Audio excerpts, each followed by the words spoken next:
வணக்கம். நான் உங்கள் ஜோதிடர் பாலு.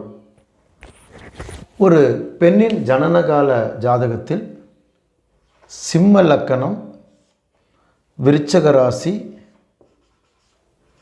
அனுச நட்சத்திரம்,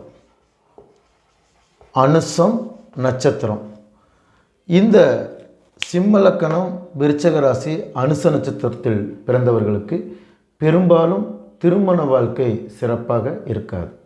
காரணம், அனுச நட்சத்திரம் என்பது 2 தார தோஷமுடைய நட்சத்திரம். ஆனால் அனுச நட்சத்திரத்தில் பிறந்தவர்கள் அனைவருக்கும் 2 தாரம் ஏற்படும் என்று எடுத்துக்கொள்ளக்கூடாது.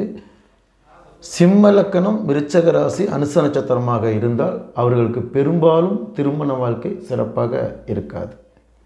அதே நேரத்தில் இந்த சிம்ம லக்கணமாகி 2ஆம் இடத்து அதிபதியான புதன் பகவான் 12ஆம் இடத்தில் இருக்கக்கூடிய ஜாதகமும், சிம்ம லக்கணமாகி 7ஆம் இடத்து அதிபதியான கலத்திரஸ்தானாதிபதி சனி பகவான் 8ஆம் இடத்தில் இருந்தாலும் 100% இந்த கிரகநிலை உடையவர்களுக்கு 2 தாரம் ஏற்படும்.